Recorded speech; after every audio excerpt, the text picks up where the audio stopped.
கிறிஸ்துவுக்கு அன்பான தேவனுடைய பிள்ளைகளே, ஆண்டவரும் உலக இரட்சகருமான இயேசு கிறிஸ்து இணையற்ற நாமத்தினாலே உங்கள் யாவரையும் வாழ்த்தி ஆசீர்வதிக்கிறேன். ஆண்டவருடைய பெரிய கிருபையினால் இந்த அந்நியர் தினத்தன்று மே மாதம் 11ஆம் தேதி மங்கள வார்த்தை நிகழ்ச்சி மூலமாக உங்களை நேரடியாக பார்க்குறது எனக்கு ரொம்ப சந்தோஷம். கர்த்தர் உங்களை ஆசீர்வதிப்பாராக. இன்றைக்கி நாம் எல்லாம் அறிந்திருக்கிறபடி உலக அந்நியர் தினம் அப்படின்னா மதர்ஸ் டே செலிப்ரேட் பண்ணிகிட்ருக்குறாங்க. உங்கள் வீட்டில் உள்ள அத்தனை பெற்றோர்களுக்கு எங்களுடைய தேவனின் அன்பு குடும்பம் சார்பாக மனமார்ந்த அந்நியர் தின நல்வாழ்த்துக்களை தெரிவித்துக் கொள்கிறோம். உங்கள் வீட்டில் உள்ள எல்லா அம்மாமார்களை நான் ரொம்ப விசாரிச்சேன்னு சொல்லுங்கள். அவர்களுக்கு எங்களுடைய வாழ்த்துதலை சொல்லுங்கள். கர்த்தர் பெரிய காரியங்களை செய்வார். சரி, இன்றைக்கி நமக்கு என்ன மங்கள வார்த்தை ஆண்டவர் வச்சிருக்கிறாரு, எடுத்து வாசிக்கலாம். நீதிமொழிகளின் புஸ்தகம் 31ஆம் அதிகாரம் 28வது வசனம் இப்படியாய் சொல்கிறது: அவள் பிள்ளைகள் எழும்பி அவளை பாக்கியவதி என்கிறார்கள். அவள் பிள்ளைகள் எழும்பி அவளை பாக்கியவதி என்கிறார்கள். தாய்மார்களுக்கு இன்றைக்கி ஆண்டவர் ஒரு அழகான ஆலோசனை கொடுக்குறாரு. உங்கள் பிள்ளைங்க உங்கள் முன்னால் எழும்பி நின்று உங்களை பார்த்து நீ பாக்கியவதி அப்படின்னு சொல்லணும். சொல்கிற அளவுக்கு நீங்கள் ஒரு நல்ல தாயாக இருக்கணும்னு வேதம் சொல்லுகிறது. அவள் பிள்ளைகள் எழும்பி, எவளுடைய பிள்ளைகள் எழும்பி அப்படின்னு கேள்வி கேட்டிங்கன்னா, வீட்டை கட்டுகிற ஒரு புத்தியுள்ள கன்னிகை. அந்த அதிகாரத்தில் ரொம்ப முக்கியமாக சொல்லப்பட்டிருக்கிறது குணசாலியான ஸ்திரீ. ஒரு அழகான வசனம் சொல்லுகிறது. அதே நீதிமொழிகள் 31:10 குணசாலியான ஸ்திரியை கண்டுபிடிப்பவன் யார்? அவளுடைய விலை முத்துக்களை பார்க்கிலும் உயர்ந்தது. 11வது வசனம், அவள் புருஷனுடைய இருதயம் அவளை நம்பும், அவன் சம்பத்து குறையாது. அப்படின்னா ஒரு குணசாலியான ஸ்திரியை பற்றி தான் இந்த நீதிமொழிகளின் புஸ்தகத்தில் சில வசனங்கள் அப்படியே தொடர்ந்து சொல்லப்பட்டிருக்கிறது. அப்போ ஒரு குணசாலியான ஸ்திரீ தான் அவளுடைய பிள்ளைகளால் பாக்கியவதி என்று அழைக்கப்படுவாள். இன்னைக்கு குணசாலியான ஸ்திரீயாக நீங்கள் இருக்கிறீங்களா அப்படின்றத கொஞ்சம் ஆராய்ஞ்சு பாருங்கள். ஒரு குணசாலியான ஸ்திரீ எப்படி இருப்பாளாம்? காலையில் எழும்பி தன்னுடைய குடும்பத்தாருக்கு ஆகாரம் கொடுப்பாளாம். அப்படின்னாச்சுன்னா காலையில் எழும்பி சீக்கிரம் வீட்டு காரியங்களெல்லாம் கவனித்து புருஷனுக்கு பிள்ளைகளுக்கு வேண்டியதெல்லாம் செய்து அவங்களுக்கு எல்லோரும் ஆகாரம் எல்லாம் சமைச்சு அழகாக கொடுப்பாள். அடுத்து சொல்லப்பட்டிருக்கிறது, தன்னுடைய வீட்டில் வேலை செய்கிறவர்களுக்கு படி கலக்கிறார். அப்படின்னா 10 பேருக்கு வேலை கொடுப்பா, இல்லைன்னாச்சுன்னா வீட்டில் 2 பேருக்கு வேலை கொடுத்துருப்பா. அதை தொடர்ந்து அவள் ஒரு வியாபார கப்பல், அவள் விசாரித்து ஒரு வயலை வாங்குறா. அப்படின்னு நல்ல சாமர்த்தியசாலியான ஒரு மனைவியை தான் குணசாலியான ஸ்திரீ. அப்படின்னா குணசாலியாக இருக்கணும், அதே நேரத்தில் சாமர்த்தியசாலியாக இருக்கணும். வெறும் குணசாலியாக இருந்து சாமர்த்தியசாலி இல்லாமலும் இருக்கக்கூடாது, சாமர்த்தியசாலியாக இருந்து குணசாலி இல்லாமலும் இருக்கக்கூடாது.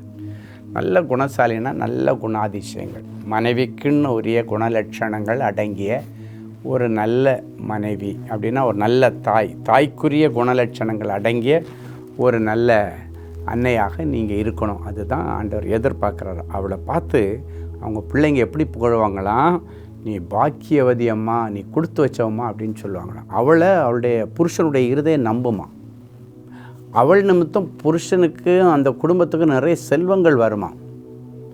அதனால தான் ஆண்டவர் சொல்கிறார், புத்தியுள்ள ஸ்திரீ தன் வீட்டை கட்டுவாள், புத்தி இல்லாத ஸ்திரீ தன் கையால் அதை இடித்து போடுவாள். அப்படின்னா புத்தியுள்ள ஸ்திரீ அப்படின்னாச்சுன்னா ஞானமாய் நடந்து கொள்ளுகிற ஸ்திரீ. தன்னுடைய புருஷன் வீட்டாருக்கு அவங்கள அழைச்சி, அவங்களோட உபசரித்து, அன்பு செலுத்தி, அவங்களுக்கு ஆகாரம் கொடுத்து அப்படியெல்லாம் இருக்கிறவ. அதுதான் ஒரு உண்மையான ஒரு தாயாக இருக்க முடியும், உண்மையான ஒரு மனைவியாக இருக்க முடியும். ஸோ இன்றைக்கி ஒருவேளை உங்கள் பிள்ளைங்க உங்களை பார்த்து நான் இப்படி ஒரு அம்மா வயத்தில் பிறந்துட்டேனேன்னு சொல்லி கேள்வி கேட்காதபடிக்கு, ஒரு பாக்கியமான ஒரு தாயிடத்தில் நான் பிறந்திருக்கிறேன், அந்த தாயுடைய வயிற்றில் நான் வந்தது எனக்கு பெருமை, இப்படி ஒரு நல்ல தாயை தந்த கர்த்தருக்கு நன்றின்னு சொல்லி உங்கள் தாய்மார்களுக்காக, உங்கள் பெற்றோருக்காக நீங்கள் ஆண்டவருக்கு இன்றைக்கி நன்றி சொல்லணும். எதுக்கு இப்படிப்பட்ட தினங்கள் கொண்டாடப்படுகிறதுனா, ஒருவேளை உங்களுடைய தாயை விட்டு நீங்கள் விலகி இருந்தால், இல்லைன்னா தாயிட்ட சண்டை போட்டுட்டு கோவிச்சிட்டு வெளியே போயிருந்தால்,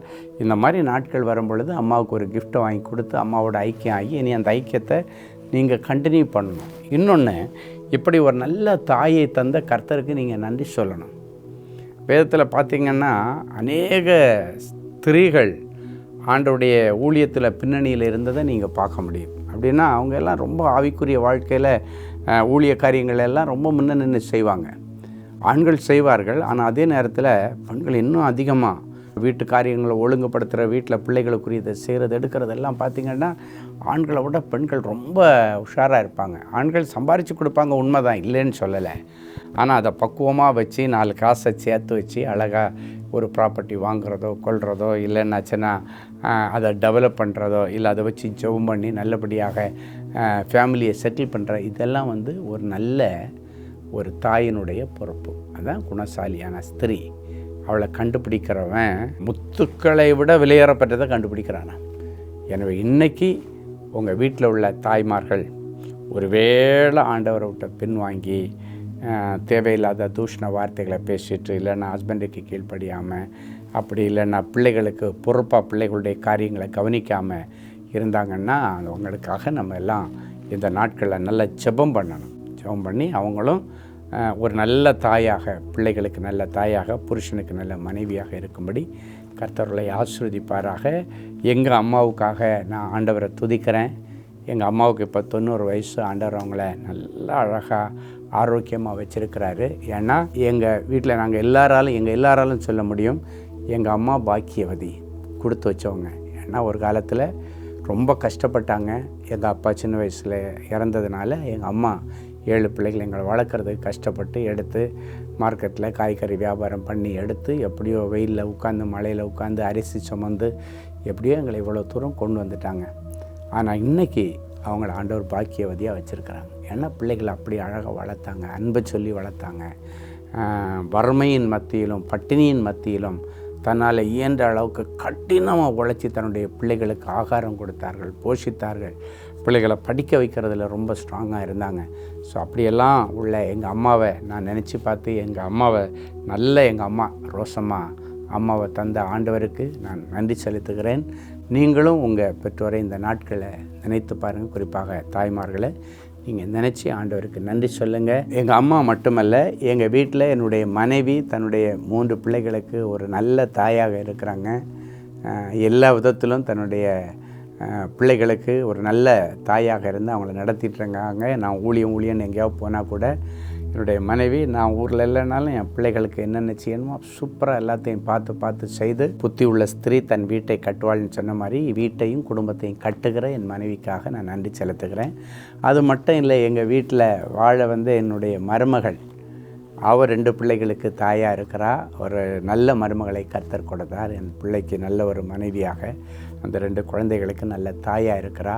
ஸோ அதுக்காக என் ஆண்டவருக்கு நன்றி செலுத்துகிறேன்.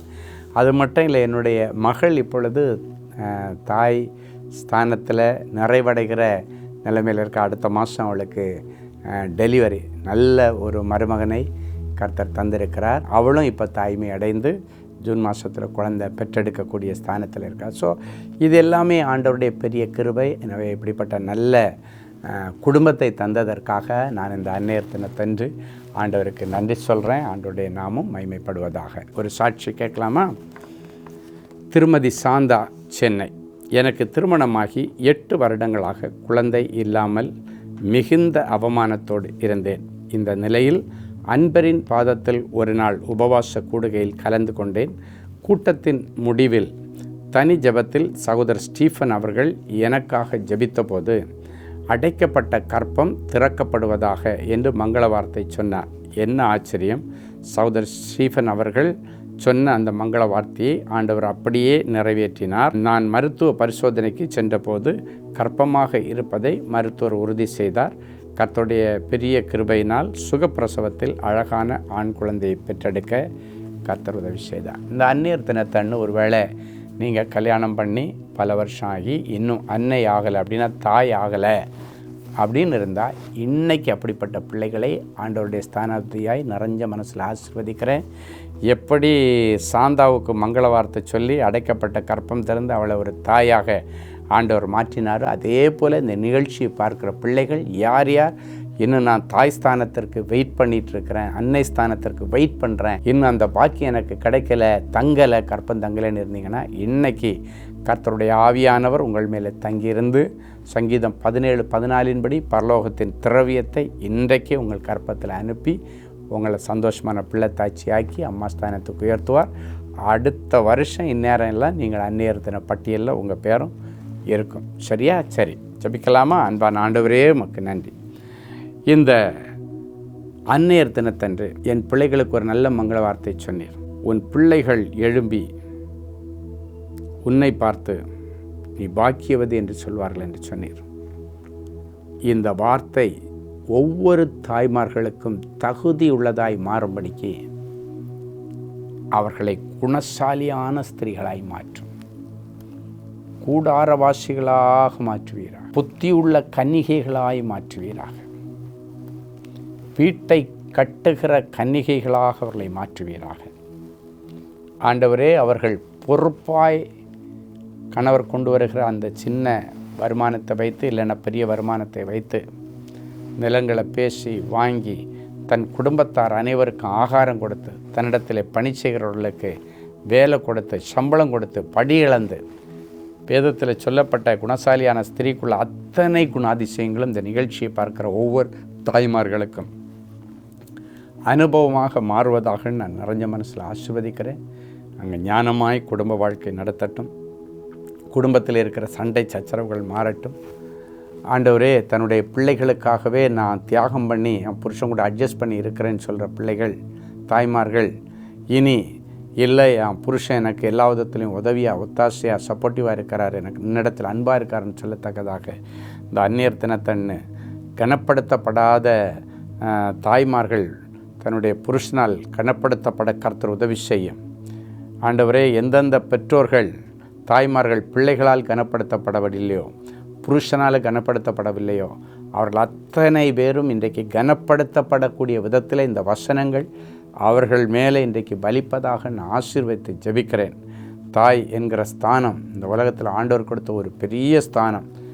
தன் பிள்ளைகளுக்கு எல்லா காரியத்திலும் அவங்க சாட்சியாக இருக்க கர்த்தரின் பிள்ளைகளுக்கு அனுக்கிரகம் பண்ணும். ஒருவேளை இன்னும் நான் தாய் ஆகலைன்னு சொல்லுகிற பிள்ளைகளுக்கு ஆண்டவர் கிருபையாய் இறங்கி ஒரு அதிசயத்தையும் அற்புதத்தையும் நீர் செய்கிறதற்காக உமக்கு கோடி ஸ்தோத்திரங்களையும் நன்றி பலிகளையும் காணிக்கையாக்குகிறோம். ஆண்டவருடைய நாமம் மகிமைப்படுவதாக.